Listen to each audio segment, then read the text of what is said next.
And again, this is just using that couple of dollar stun zapper module. Hello YouTubers, it is of course I, Trollface the Man, and welcome back to another video. In today's video I just want to show you something interesting that I decided to try and actually worked out pretty cool, which is creating basically a lightning storm inside of a old incandescent glass light bulb. Incandescent ones are the ones that have a filament on the inside, usually made out of tungsten, and they used to be made with a vacuum inside.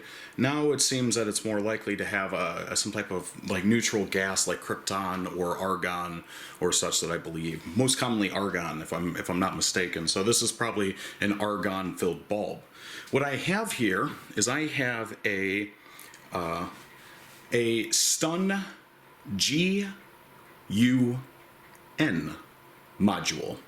The reason why I have to say it like that is because sometimes YouTube can be very stupid about things, especially some of the bots and stuff. In reality though, this is nothing more than a high voltage power supply. Originally I got them on eBay for like $1.85 each. They have since came up. I will put a link to these ones I bought off of Amazon in the description below. They say that they're supposed to be 400 kilovolts, however you're probably not going to see anywhere close to that. But there are some interesting things you can do with it. So first off, let me just turn on this battery and show you. Ooh.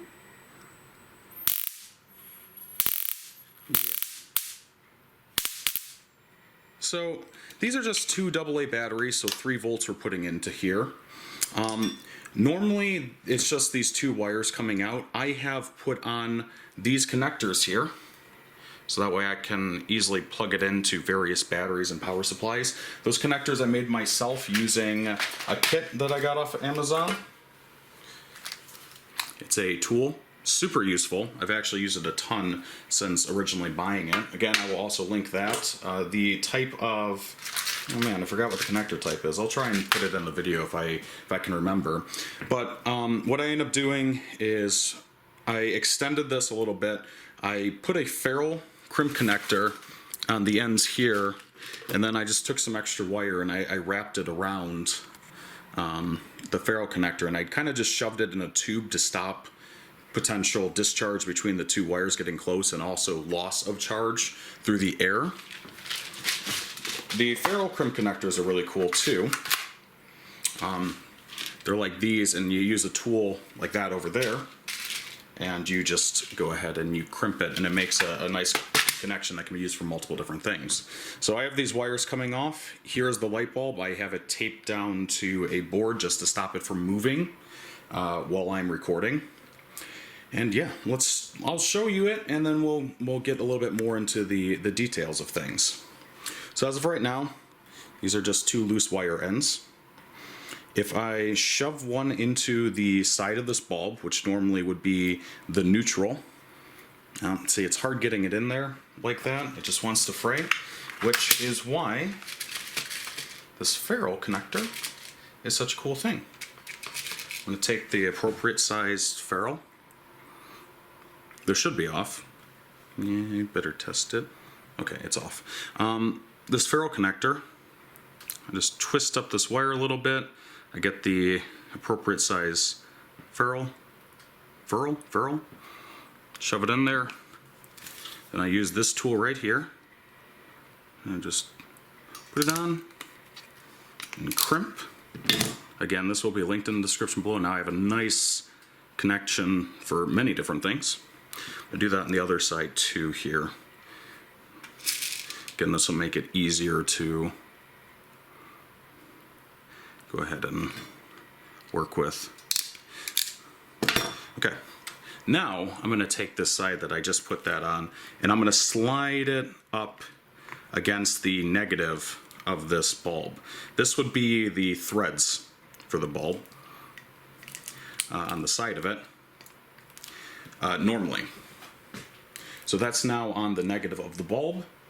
And for this one, all I should need to do is bring it close to the aluminum foil. Let me put that in a little bit better.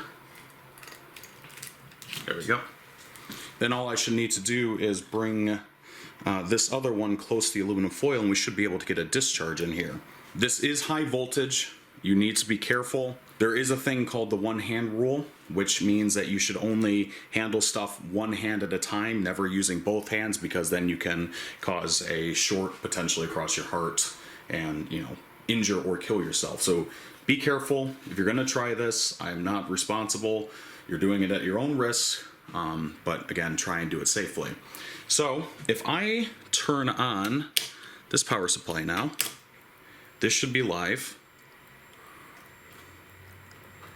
Oh, can test it by, I'm trying to work around cameras here, which makes it difficult. So you can see that this is live right now. If I go ahead and I bring it close to this aluminum foil, there we go. So if you've seen, we just got a little bit of a discharge. And I basically need to keep pulling it away and then touching it in order to get it to build up that charge and then be able to discharge it.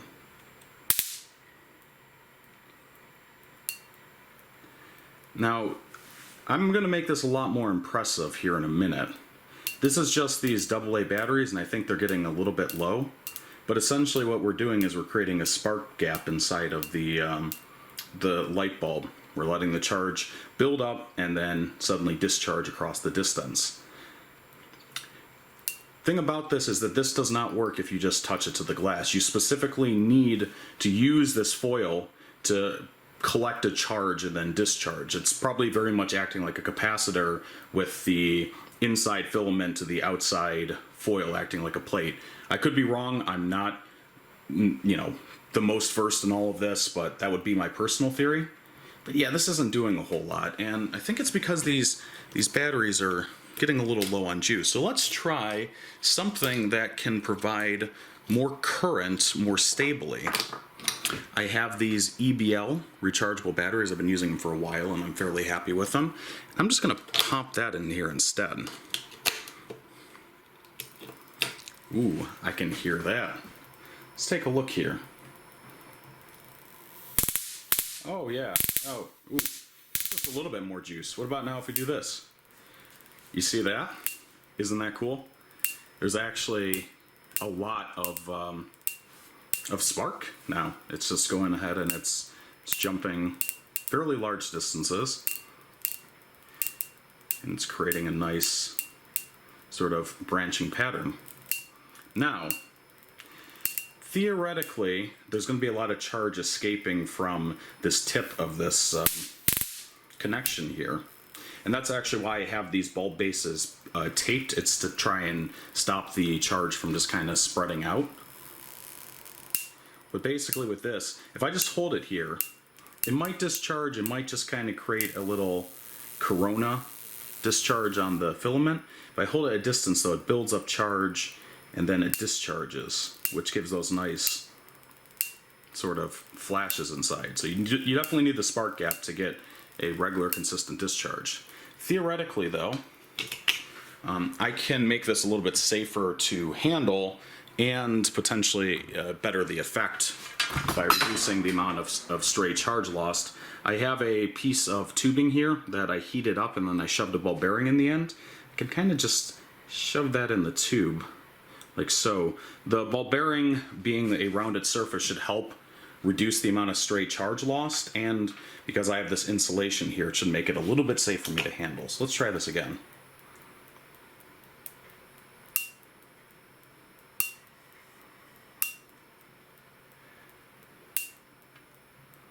Okay, it's working okay. I have to try to keep it close up myself.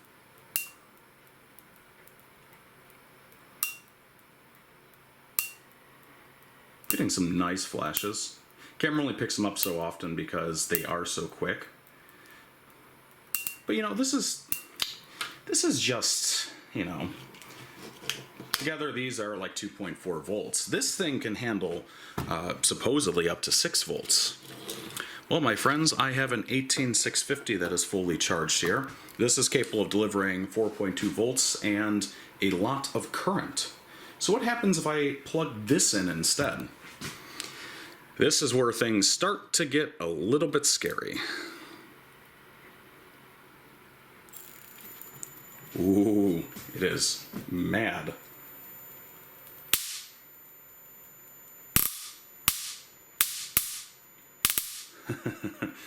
All right.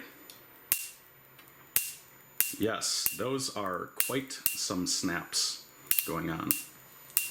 I can just hold it at this distance here, and it will continue to just create these very lovely sparks.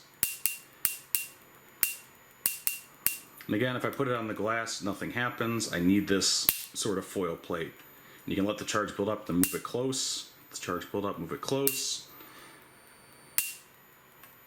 It just creates these beautiful discharges here.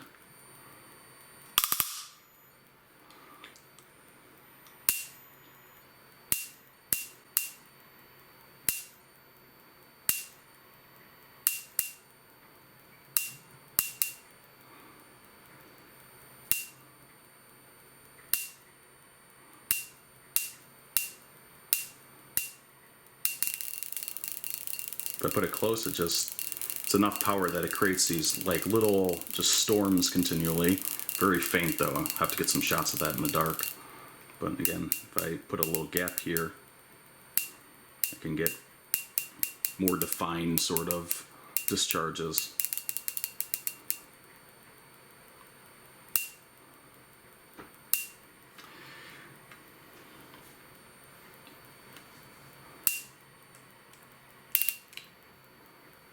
Let me take this off here.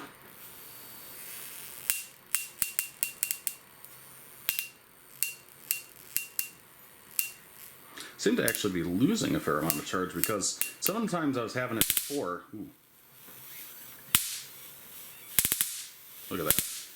Sometimes I was having it before that it was launching a discharge on the outside, all the way down to the bottom, which is another reasoning for the tape. You can see this thing is pretty nasty. Now, one of you guys might ask, what happens if you discharge it for the filament? You actually can. In this case, the inside of the bulb there is creating a spark gap in between the two wires. It's just jumping across that on the inside, if you can see it. If I do bring it close enough, though, it will actually just discharge to the filament. Because the resistance of the filament is low enough that it is beneficial for the electricity just to take the path of least resistance.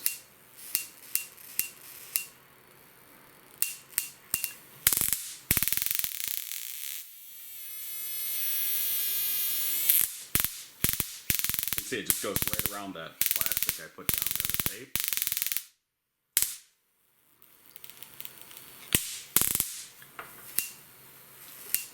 But yeah, this is just a cool little thing that was just a happy, fun little discovery of something to mess around with. And theoretically, if you had a foil much flatter to help reduce the amount of charge that's lost from the different points and crinkles in there, you could potentially get a much better result. Also, you could potentially upscale this too. Now, some of you guys might ask if I had accidentally shocked myself with this yet. The answer is yes. Not once, but twice. The first time I was messing around with it with a friend, where we were just experimenting with discharging it over a large surface area and creating basically a static charge that could pick up things or create like little sort of electric storm. And I charged myself with one end of it, not realizing that he was holding the other end, and I poked him in the leg to try and give him like a static shock, and instead it went through both of us and gave us both quite a jar. The second time I was talking about how dangerous and painful these shocks could be with people, and I was showing the shocks, and I went to go disconnect this battery, and there was no on-off switch. This rolled over, and it ended up getting me right in the fingers with a discharge like that. And let me tell you one thing, it hurt. It packs some juice for sure, especially with this 18650 battery.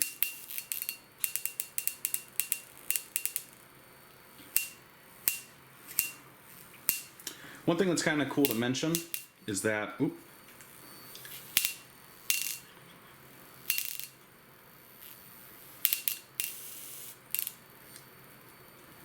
just unplug this. This is how I got shocked before. I'm gonna put this back on here, and I'm just gonna set this up so that way it should keep just kind of discharging on its own. So, one thing that's kind of I've did with doing this with my one camera is because it's a glass dome and they're kind of hard to record with because of the glare. I have my light set up in a very particular way, and I have a polarizing filter on my other camera that, as you can see, as I rotate it, it changes the reflections. For certain things that are at the right angle, here's a glass lens that I can put over here, maybe, try and get a reflection off of it. And another polarizing lens right here. You can see that the other polarizing lens turns black as I rotate this lens, the polarizing filter, should I say, and, oh, geez, I accidentally unscrewed it. The reflections will change. This is what this is. It's just a little rotating lens.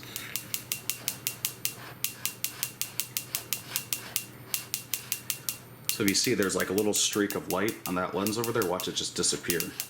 And this polarizing filter, you can see, goes from being transparent to black depending on how it's lined up. Also, the reflections in the globe change as I rotate the filter.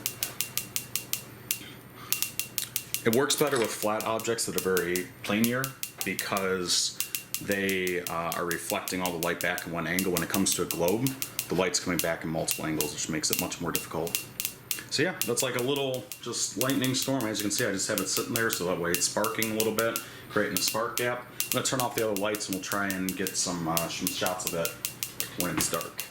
So before we had this under studio lighting and it was very hard to see, but as you can see, when we reduce the light, this actually is very, very neat. It's very vivid. It actually has a lot of intricate discharge from it. And again, this is just using that couple of dollar stun zapper module, or again, high voltage power supply that I will link. And it is using a spark gap, some foil on this light. And it, again, creates this really cool effect.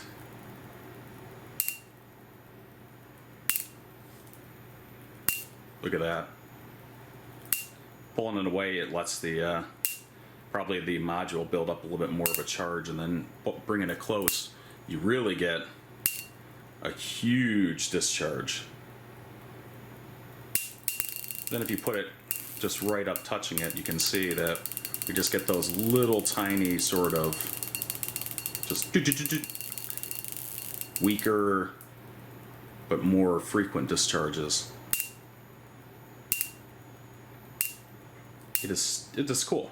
Dangerous, but fun.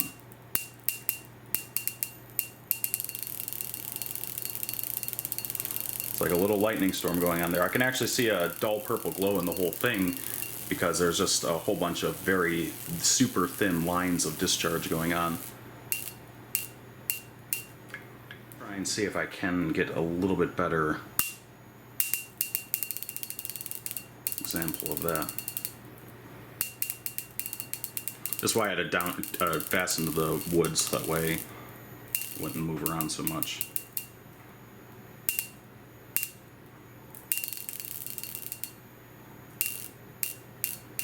Yeah, just a light bulb, and just made this out of an old light bulb and a cheap little power supply, a couple of dollars.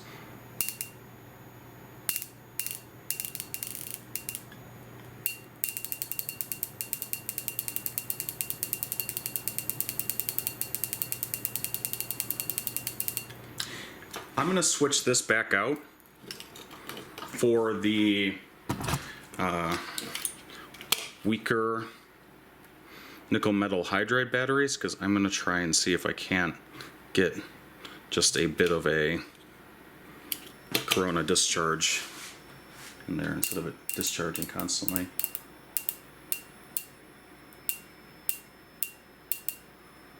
You can burn out these power supplies, by the way, very easily if you short them for too long, or if you go ahead and I'm gonna take this off because it's creating a little bit of a spark gap itself. There you go. You should be able to see that.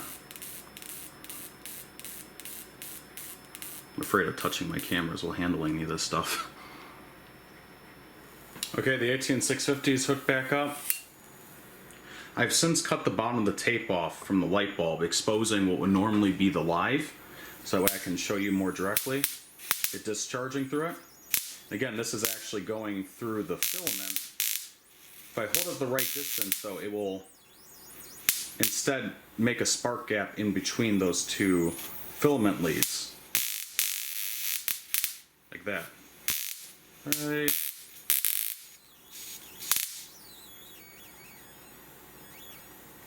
Can you hear that change in pitch? It's very interesting. The resonance. It's a little corona discharge coming off of this too as I move it back and forth. Right there. It's instead sparking in between.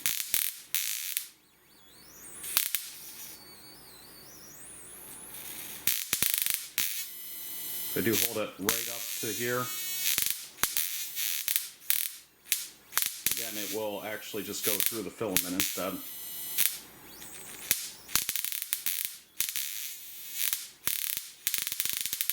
There we go. Oh, that is so cool. It's like a little ionic storm there. Oh, that is so cool. It's like it almost looks like a purple flame. Let me try and get a better shot of that. See, that's like almost looks like a purple flame. That is so cool.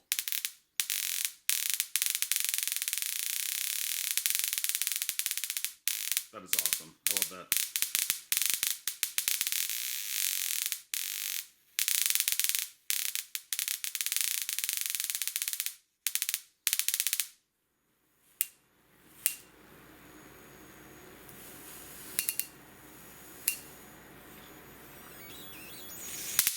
Yeah, turns out that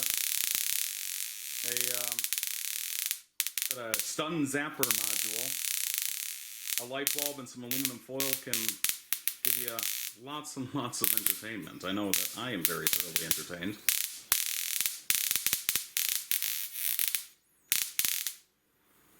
So yeah, that is awesome. I love that. This thing, I've been playing with it for forever, and I've been meaning to make a video for it. Yeah, so there you have it. Just, again, that little high voltage supply for a couple of dollars off of Amazon. Originally I got some off of eBay before. 10 foil, light bulb, couple of wires. I'll put a link to a lot of the stuff I use, like for example this 18650 battery holder, the tool for making those connections, which I did actually put one of these on the battery holders too, as you can see. The module, and anything else. The furl connector. I love this thing. This thing is awesome. And for putting those little, these tips on the end of things. It is very cool. Put all that in the description below. If you end up purchasing any of that stuff from the description, it helps support the channel. I appreciate it very much, guys. I thank you for everything, for watching. If you did enjoy the video, please leave a like if you would. I'd very much appreciate it. It helps the channel. Drop me a comment. And again, if you make this, it's at your own risk. It can be very fun, but it can also be very dangerous. So, you know, be careful. Be smart as always. Use the one-handed rule. And bye.